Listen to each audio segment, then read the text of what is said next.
ओम शांति। आज का हमारा दैवीय गुण है निर्भयता। ये जितने भी गुण हैं यह हमारा श्रृंगार है, यह हमारी ब्यूटी है, यह हमारा चरित्र है, यह हमारी कर्मों श्रेष्ठता है।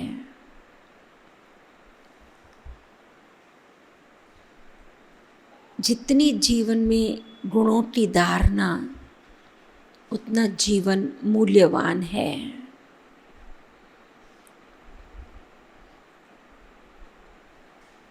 गुणों को दूसरे शब्दों में मूल्य भी कहा जाता है। मोरल वैल्यूज़ कहें, हिंदी में नैतिक मूल्य कहते हैं, दैवीय गुण कहते हैं। यह मूल्य हमारे जीवन को मूल्यवान बनाते हैं। इंसान अपने धन दौलत, संतान संपत्ति, पोस्ट पोजीशन, देह की सुंदरता या बुद्धि, इनसे अल्प काल के लिए मूल्य प्राप्त कर सकता है, थोड़े टाइम के लिए वैल्यू ले सकता है, परंतु मूल्यों की धारणा, गुणों की धारणा वह इंसान को, मानव को फॉर एवर मूल्यवान बना देती है। एक कहानी हम बच्चों के समर टाइम में बच्चों को सुनाते हैं हमेशा, कि एक बच्चे ने अपने पिता से पूछा, what is the value of life? जीवन का वैल्यू क्या है, मूल्य क्या है? तो बाप ने उसे समझाने के लिए बच्चे को एक पत्थर दिया और कहा, इसको बाजार में इसका मूल्य पूछ के आओ। बेचना नहीं, सिर्फ पूछना। और जब कोई तुमसे पूछे इसका मूल्य क्या है तो तुम ऐसे करना।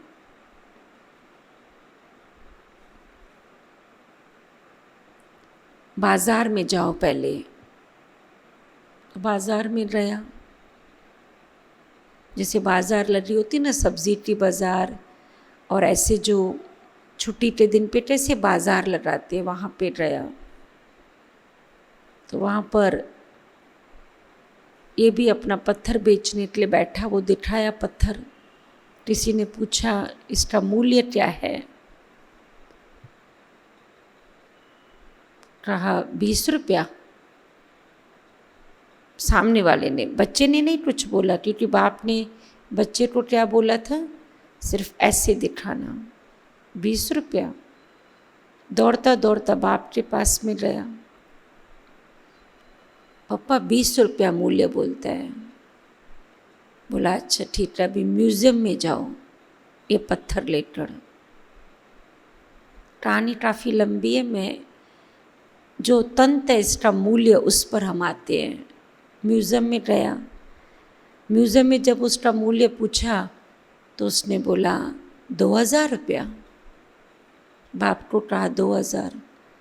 बाप ने कहा अभी तुम जाओ किसी सोने की दुकान पर, गोल्ड की दुकान पर। उसने गोल्ड, सुनार को वो पत्थर दिखाया। पूछा मूल्य? बोला 2 लाख रुपया। फिर बाप को आके बताया। फिर बाप ने कहा अभी हीरे की दुकान पर जाओ। हीरे की दुकान पर गया तो जवारी ने जब वो पत्थर देखा, उसने अंदर सोचा मैं इससे ही तो ढूंढ रहा था जो आज मुझे मिला। उसने कहा कितने में दो रे? बच्चे ने कहा इतने। 2 करोड़ रुपया। मैं इसका 2 करोड़ ढूंढ रहा हूँ। बच्चा दौड़ता दौड़ता बाप के पास है। वही चीज़ 200, 2000, 2 लाख, 2 करोड़। बाप ने बच्चे को कहा, ये जीवन का मूल्य है, जिसके साथ बैठो रे, जिसके संग रहो रे, वैसा जीवन का मूल्य होगा। बाजार में घूमने फिरने वाले रहो रे तो वो जीवन का मूल्य होगा। म्यूजियम में ना, जहाँ पर हर चीज़ बहुत ही व्यवस्थित होती है, जहाँ पर हर चीज़ की प्रेजेंटेशन होती है, डिस्प्ले होता है, अगर तुम भी अपने जीवन में कर्म उस रीति से करोगे तो उतना मूल्य। सुनार माना सच्चे सोने जैसे कर्म करोगे तो उतना मूल्य। और हीरा, डायमंड, जिस लोगों के साथ हम बैठते हैं, जिस वातावरण में हम रहते हैं, जिस प्रकार के हमारे विचार हैं, हम हमारे जीवन की वैल्यू को खुद ही निश्चित करते हैं। उस पत्थर की वैल्यू किसने निश्चित किया? बाजार वाले ने उसकी वैल्यू 200 रुपया, म्यूज़ियम वाले ने 2000 रुपया, सोनार ने 2 लाख रुपया और हीरे वाले ने 2 करोड़ रुपया। क्योंकि हीरे वाले ने उसको हीरे की नज़र से देखा, हर एक ने उसको अपनी नज़र से देखा। तो हम जिनके संग रहते हैं, जिनके साथ रहते हैं, हम क्या सोचते हैं, हमारे कर्म क्या हैं, उस पर जीवन का मूल्य है। और यह मूल्य इन सब गुणों की धारणा से है, जो हम पिछले अभी आज हमारा 14वां दैवीय गुण है ये, जो हम पहले दिन से सरलता, हर्षित मुखता, धीर्यता, नम्रता, मधुरता, सहनशीलता, गंभीरता, अंतर्मुखता आदि आदि जिन जिन भी मूल्यों पर हम चर्चा करते आए हैं, अगर ये मूल्य मेरे जीवन में हैं तो मेरा जीवन मूल्यवान है। जो उस जवारी ने बोला 2 करोड़ इसका मूल्य है, बाबा ने तो कहा है आपका जीवन पद्मों का मूल्य रखता है। परंतु मैं देखूं मेरी सोच, मेरे भूल, मेरे कर्म इतने ऊंचे हैं, मेरा व्यवहार इतना ऊंचा है,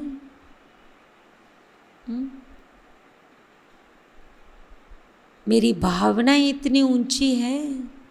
जो ये गीत बजता है ना, आकाश से भी ऊंची तेरी भावना हो, आकाश से भी ऊंची,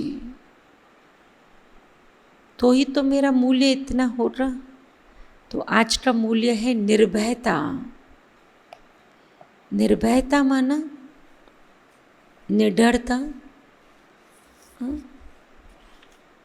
निर्भयता माना निडरता, माना शक्ति स्वरूप। नहीं, कोई थोड़ा निर्बल होता है, थोड़ा कमज़ोर होता है,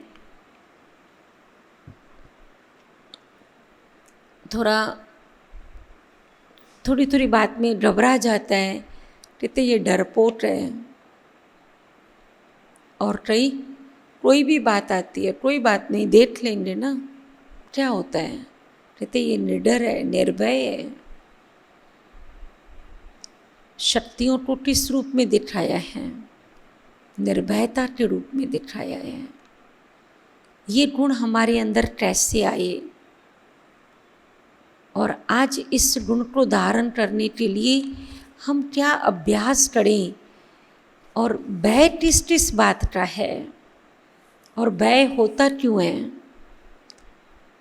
नहीं, जब उसके विपरीत भी हम दूसरा साइड भी, दूसरा पहलू भी सोचेंगे तो समझ में आएगा।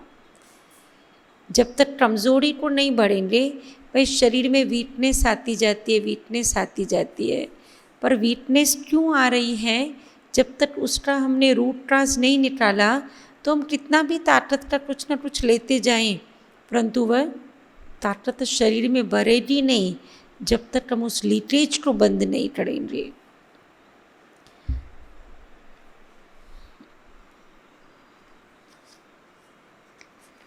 इसमें एक पेपर है, दे दो थैली में।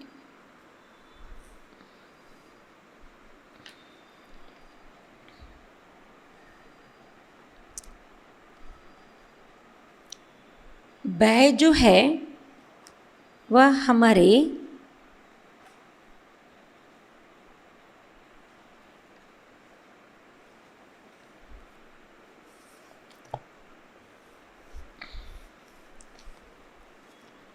परमात्मा की महिमा में जो गुरुवाणी में महिमा बताई है वो निर्भव है, निर्वैर है।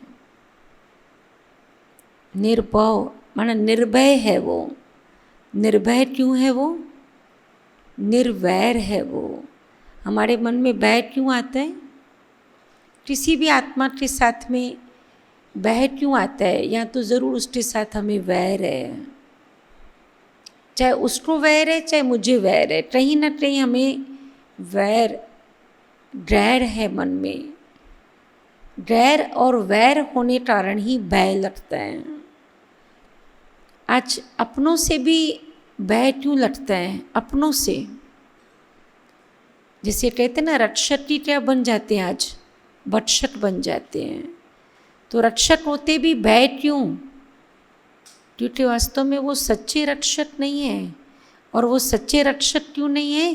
क्योंकि हमारे मन में उनके प्रति कहीं ना कहीं गैर और वैर है। जहाँ गैरपना है, अपनापन नहीं है, जहाँ वैर है, जहाँ गिला शिकवा है, वहाँ संबंधों में बहस ज़रूर होगा। हमारे दादी प्रकाश मणि 1985 में 85 या 86 में अमेरिका से जब peace messenger, international peace messenger का अवार्ड लेकर आई, तो भारत सरकार ने, दादी बॉम्बे में आए तो महाराष्ट्र सरकार ने दादी को एज अ मतलब विदेश ने उन्हें अवार्ड दिया इंटरनेशनल पीस मैसेंजर का।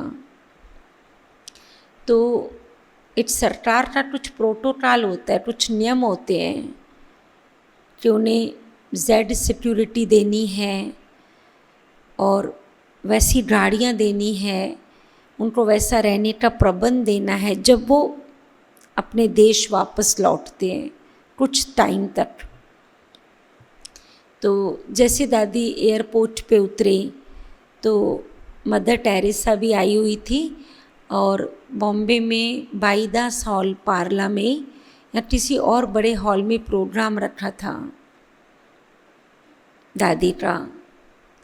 तो इतनी पुलिस थी, इतना सब कुछ, मतलब बहुत कुछ था सरकार की तरफ से, गवर्नमेंट की तरफ से। वो सब एक साइड होकर बैठ खड़े हो गए। दादी जैसे उतरे तो सभी ब्राह्मण दादी के नज़दीक गए। फिर बाद में किसी ने अनुभव सुनाया, कोई वीआईपी जो आया हुआ था, कि दादी तो जनरल में भी चले जाएंगे ना तो भी उनको कोई डर नहीं है। ये तो दादी बॉम्बे महाराष्ट्र के कैपिटल में आए हैं। क्यों? इन ऋषियों के सामने तो शेर भी शांति से बैठ जाते हैं। तो ये पुलिस की तो दादी को कोई ज़रूरत ही नहीं है।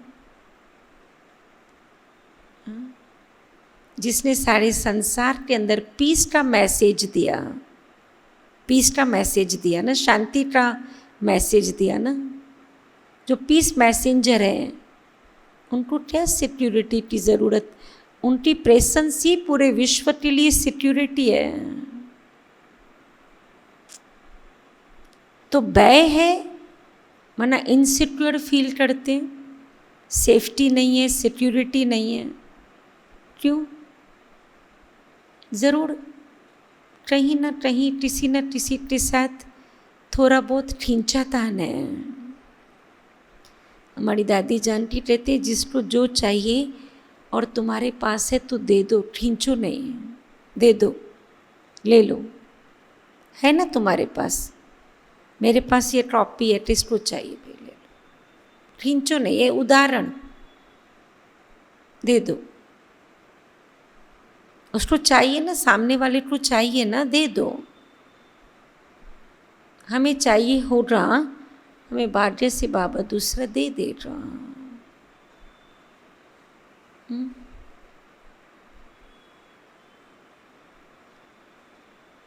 कहने का भावार्थ ये है, वह तब है जब मुझे कुछ चाहिए, खींचातान। और जब हम दूसरे का कुछ छीनना चाहते हैं ना, तो हमें आज ज़्यादा से ज़्यादा पॉलिटिशियंस को क्यों इतनी सिक्योरिटी दी जाती है? एक दूसरे का छीनने की कोशिश करे। जो एक दूसरे से छीनता है, वास्तव में वो है देश की रक्षा के लिए, परंतु आज उनको अपनी रक्षा के लिए कितनी बड़ी ज़रूरत पड़ रही है। और हमें तो बाबा ने विश्व रक्षक बनाया है। जब मैं विश्व रक्षक हूँ, मेरे संकल्पों की ऊर्जा विश्व की आत्माओं के लिए नकारात्मक शक्तियों से बचाने का एक प्रोटेक्शन लेयर है, तो मुझे डिस्टर्ब है।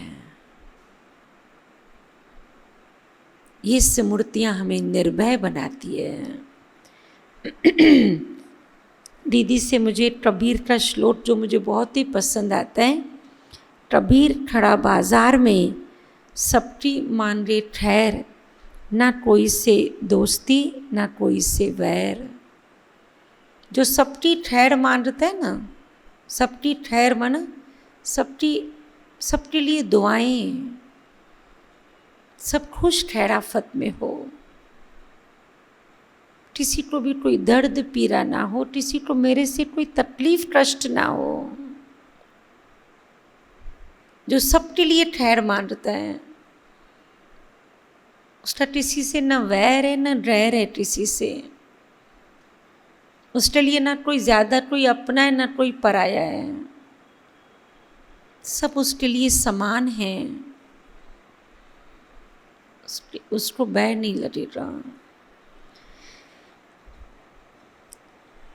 निर्विकारी स्थिति निर्भयता लाती है,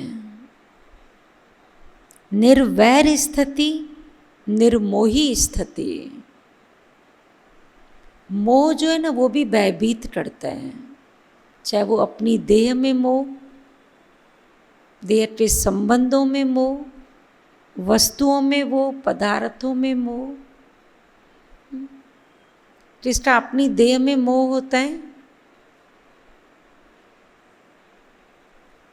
जैसे हमने कई केसेस सुने कि किसी को कोरोना हुआ सुना और हार्ट अटैक में चले गए। होता है ना, ट्रॉमा सेंटर में सुसाइड करने क्या करेंगे जी के।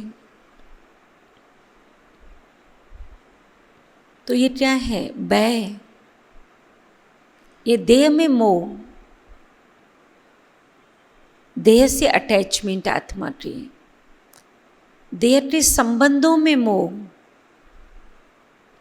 किसी देह के संबंध में कोई बच्चा बीमार पड़ जाए, कोई पोतरा बीमार पड़ जाए, पति बीमार पड़ जाए, क्या हालत हो जाती है। कभी दीदी के पास कोई माताएं आती है ना, ऐसा बहुत नज़दीक में कोई बीमार पड़ता है, बच्चा, पोतरा, पति। माताओं को तीनों बहुत प्यारे होते हैं, पति, बच्चा और पोतरा। दीदी तो बोलेगी, दीदी बीमार है, हॉस्पिटल में है, आप योग करना उनके लिए। दीदी भी हमारी मज़ेदार है, बोलती है मैं योग करूँ, तू रो, तू चिंता कर, मेरी ड्यूटी लेना, तू योग कर। हाँ दीदी, आपका योग पावरफुल है ना, आपके वाइब्रेशन से ठीक हो जाएगा। तो दीदी बोला तू मोह में रोती क्यों है? हाँ, ये मोह रुलाता है। अगर मोह ना होवे, पड़ोस का बच्चा बीमार है तुम रो, तुझे भय लगे पता नहीं क्या हुआ बच्चे को, नहीं कुछ नहीं फर्क पड़ता है। मेरा बच्चा बीमार हुआ, मैं इतना मोहवश रो रही हूँ, इतना अंदर डर लग रहा है मुझे, पड़ोस का बच्चा बीमार पड़ा, मुझे कुछ उसका फर्क नहीं पड़ता है। तो परिस्थिति वही है, अंतर क्या है? मोह है, अटैच है हम। मोह हमें भयभीत करता है। जो कल बाबा ने कहा ना, मोह जीत बनना है, निर्मोही बनना है, क्योंकि वापस डर जाना है। जब हम आए थे तो किसको साथ लाए थे इधर, और जब जाएंगे तो कौन साथ चलेगा? ये सब ज्ञान का सिमरन, ज्ञान का चिंतन आत्मा को निर्भय बनाता है। दूसरा, भावी या होनी जिनमें स्वीकार करने की शक्ति होती है वो निर्भय रहते हैं। प्रयास करना, एफर्ट्स लेना बहुत ज़रूरी है। बीमारी आई, डॉक्टर्स के पीछे दौड़ा दौड़ी करना, पेशेंट को लेके घूमना, इधर टेस्ट कराना, सब कुछ करना है, परंतु जो भावी, जो होनी है, जिसने स्वीकार करने की जिनमें शक्ति है, वो भयभीत नहीं होते। कहते हम अपनी मेहनत कर रहे हैं, जो रिजल्ट होगी वो मंजूर है। जिसने पहले से अपने आप को तैयार किया है ना, वो भयभीत नहीं होते। जो रिजल्ट को, भावी को स्वीकार नहीं करते ना, पता नहीं क्या हो रहा, पता नहीं क्या हो रहा, कैसे हो रहा, जो सोचते हैं जो होना हो रहा वही हो रहा, और वही सत्य है, और वही होना चाहिए था जो हो रहा है। जो हुआ, होना वही चाहिए था। ये भावी है, ये होनी है, ये ड्रामा में नूंद है। हम किससे लड़ रहे हैं, किससे जुझल रहे हैं? तो जिनमें ये स्वीकार करने की शक्ति है वो निर्भय रहते हैं।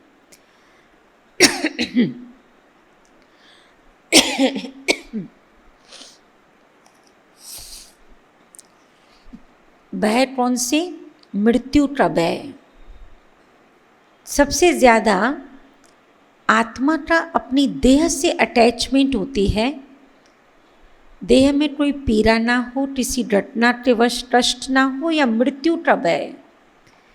और इस भय को मिटाने के लिए कौन सा अभ्यास चाहिए? बाबा ने पहली नॉलेज आत्मा की दिया है। रोज बाबा कहते बच्चे इसका अभ्यास करो, रोज मरो। आत्मा देह से न्यारी माना मरना ही तो हुआ। रोज मरेंगे तो मरने का डर निकल जाएगा ना। कहते हम तो रोज ये बात करते हैं, हमारे लिए कोई बड़ी बात नहीं है। रोज मरने की बात, रोज देह से आत्मा डिटैच होती है। बाबा ने आत्मा की नॉलेज दिया और रोज बाबा कहते इसका अभ्यास करो। बाबा यह भी कहते हैं इस देह को ईश्वरीय कार्य में सफल करो ताकि जाते जाते कमाई जमा हो जाए। धन्यवाद हमारे भी हैं जो हमें ऐसी निमित्त दीदी की पालना मिली है, जो हमारे अंदर कुट कुट के यज्ञ सेवा के संस्कार डाले हैं। दीदी बोलते मरने के बाद ये शरीर को हिल भी नहीं खाती। हम जब शुरू शुरू में ज्ञान में आए ना, तो दीदी ये बहुत अच्छे अच्छे पहाटे सुनाते थे कवियों के। कहते थे लकड़ा जला कोयला बना, कोयला जला राख बनी। लकड़ा भी काम आता, लकड़ा जलने के बाद कोयला भी काम आता है। कोयला जलने के बाद जो राख बनती है वो भी काम आती है। उस कवि ने कहा मैं पापन ऐसी जली, ना कोयला बना ना राख बनी। डरते हैं हड्डियों से, कोयला माना हड्डियाँ, राख काम आती है।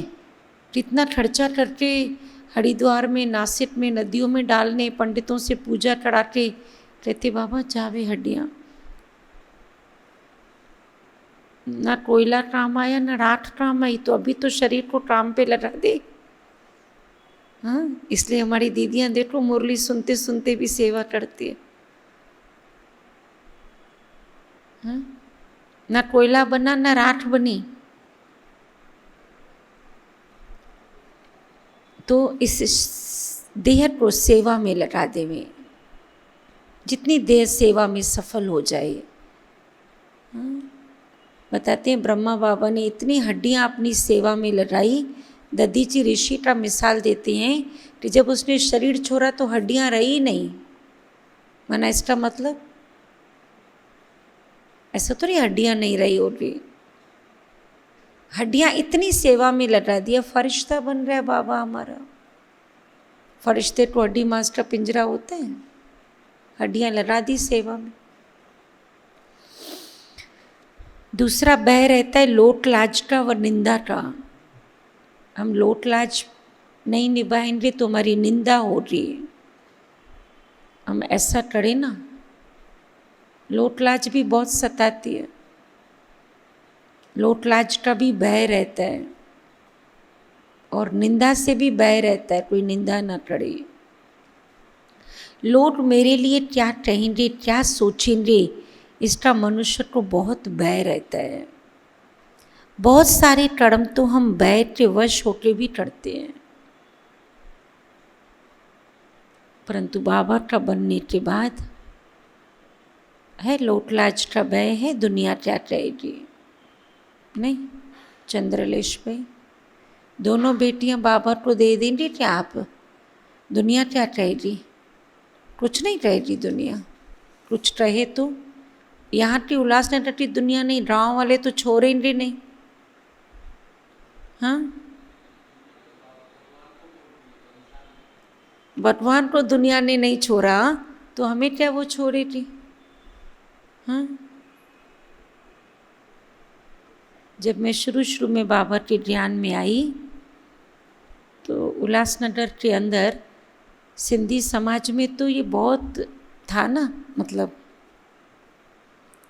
और लौकिक पिताजी का बॉम्बे में पेडी थी, उन दिनों में पेडी भी टिस टिस को हुआ करती थी, तो काफ़ी उनका कपड़े बाज़ार में नाम था। यहाँ पे पेडी वाले की बेटी, पेडी वाले की बेटी ऐसा बोलते थे। तो जब मैं बाबा की बनी तो ऐसे ब्रह्मा कुमारियों में रही, ब्रह्म कुमारी बन रही, शादी नहीं करेगी। तो लौकिक पिताजी बोलते थे मेरा नाम खराब होगा। तो मैंने बोला मीरा ने नाम खराब किया अपने खानदान का या नाम ऊंचा किया? मैं पूछती थी उससे, क्योंकि वो हरिकीर्तन दरबार में जाते थे।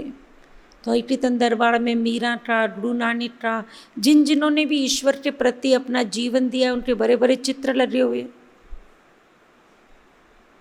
और सबको जाके हाथ जोड़ के आते।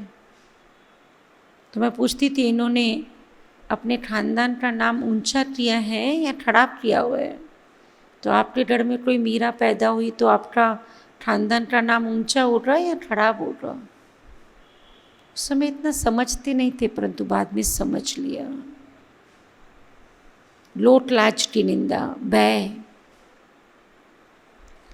उस निर्भयता के लिए क्या अभ्यास चाहिए? परमात्मा द्वारा सिखाए गए श्रेष्ठ कर्मों पर यदि निश्चय है तो ना निंदा की परवाह ना भय। हम जो कुछ कर रहे हैं परमात्मा की श्रीमत से कर रहे हैं, ये श्रेष्ठ कर्म है। हम कोई क्लब में थोड़ी नाचने जा रहे हैं, हम कोई आवारा लड़कों से थोड़ी दोस्ती किया है। आवारा से दोस्ती करने वाले क्लबों में नाचने वाली लड़कियां नहीं किसकी परवाह करती। मैंने भगवान से प्यार किया और मैं समाज की परवाह करूं? भगवान को मैंने अपना जीवन दिया है, विश्व सेवा के लिए मैंने अपना जीवन दिया है। लोट लाज की परवाह नहीं, परंतु वो तब जब भगवान की श्रीमत पर और अपने श्रेष्ठ कर्मों पर संपूर्ण निश्चय। और यदि मनुष्य के पास बोलने की कला, नीति की कला, युक्ति युक्त वाचा, व्यवहार की कला है, तो मनुष्यों को उनकी उल्टी बातों को समझा सकते हैं। जो उल्टा सुल्टा बोलते हैं, अगर मेरे अंदर कला है तो हम उनको समझा सकते हैं। तीसरा है, कई परिस्थितियों से डरते हैं, भविष्य की चिंता, जो आज समय चल रहा है। किसी छोटी सी बात को बड़ा मानना और डरना, और किसी सचमुच बड़ी परिस्थिति में चिंतित हो जाना। बड़ी परिस्थिति है, चिंता है, बच्चों की पढ़ाई है, खर्चा है, शादी है, बीमारी है, धंधे बंद पड़े हैं, परिस्थिति है ना। इस परिस्थितियों में चिंतित होना। कई व्यापारी सोचते हैं, हम सोचते थे क्या नौकरी करें गवर्नमेंट की, व्यापार अच्छा। अभी सोचते हैं कि व्यापार से तो गवर्नमेंट नौकरी अच्छी। क्यों? क्योंकि गवर्नमेंट नौकरी है तो लॉकडाउन और कुछ भी हो, काम करें चाहे ना करें, पगार तो चालू है गवर्नमेंट की तरफ से, है ना। तो हम किसकी नौकरी पे लगे हुए हैं बताओ भाई? हमारी भी सैलरी चालू है नहीं चालू है? हम भी पांडव गवर्नमेंट की नौकरी पे लगे हुए हैं, तो हमारी भी सैलरी चालू है। शक्तियाँ दे रहा है बाबा, मदद दे रहा है, बल दे रहा है, खुशियाँ दे रहा है। देखो परिस्थितियाँ तो रोज़ बढ़ती जाएगी, परंतु निर्भयता के लिए हमें परिस्थिति का प्रभाव हमारे ऊपर ना पड़े, हमें अपनी स्वस्थिति को शक्तिशाली बनाना है। परिस्थितियों को हम बदल सकते हैं? नहीं बदल। एक वेव चली रही कोरोना की, सब निश्चिंत हो रहे। दिसंबर, जनवरी, फरवरी सभी ने अच्छा थोड़ा बहुत एंजॉय किया। फिर चंबा मारा उसने आके मार्च में। हाँ, अभी फिर थोड़ा छुट्टी ले रही है धीरे धीरे। फिर बोलते हैं जुलाई सितंबर में या उसमें थर्ड वेव में फिर चंबा मारेगी। ठीक है, उसका काम है। प्रकृति जो डिसऑर्डर में जा चुकी है वो किस न किस रीति से अपना विकराल रूप देगी। उससे बचने के जो उपाय हैं वो हम अपनाते रहें। जैसे बाबा कहते हैं ना, माया से डरो नहीं, माया से लड़ो। कोरोना में भी क्या कहते हैं, उससे डरो नहीं, लड़ो। लड़ना माना, लड़ना माना उसके लड़ने का जो हथियार है, जो हमें अपने शरीर की इम्यूनिटी बढ़ानी है, मन को सकारात्मक रखना है, उस पर ध्यान दें। बाबा रोज स्थिति बनाने के लिए जो हमें स्वमान देते हैं, पुरुषार्थ कराते हैं, उस पर अटेंशन हो तो परिस्थितियों से निर्भय हो जाएंगे। चौथा, मनुष्य से भय। कभी कभी कोई साथ में रहने वालों से भी भय लगता है। जैसे आज पार्टी में पार्टी वालों से भय, अपने परिवार में अपने परिवार वालों से भी भय, पति को पत्नी से भय, सास को बहू से भय, भाई को भाई से भय, पार्टनर को पार्टनर से भय। कोई दूसरा मनुष्य वार ना कर दे, दुश्मनी ना कर दे, दुश्मनी से हानि ना पहुंचा दे, कहीं नुकसान ना कर दे। इस भय से बचने के लिए हम इतना सुंदर व्यवहार, शुभ भावना वाला व्यवहार करें जो शत्रु भी मित्र बन जाए। एक कहावत है, जे तेरी दृष्टि परे तो शेर भी घास खाना शुरू कर दे। जे तेरी दृष्टि परे, शेर घास खाता है कभी? तो हम सभी शेर ही तो थे।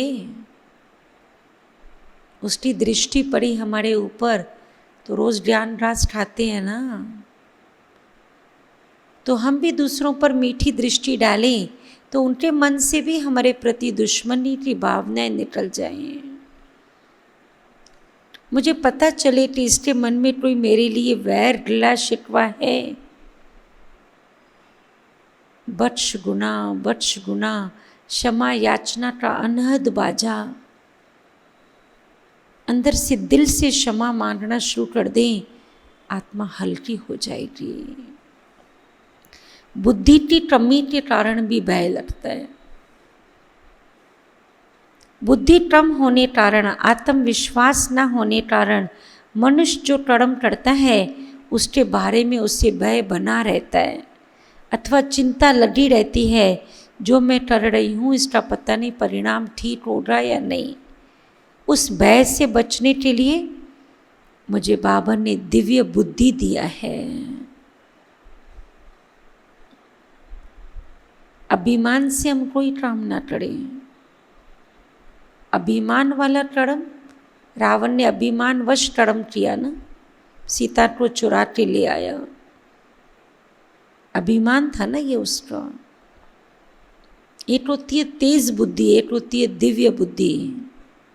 तेज बुद्धि वाले जो है ना वो काम तेज कर लेंगे परंतु अंदर से भयभीत रहेंगे, और दिव्य बुद्धि वाले भले थोड़ा काम की स्पीड स्लो हो रही पर भयभीत नहीं होंगे।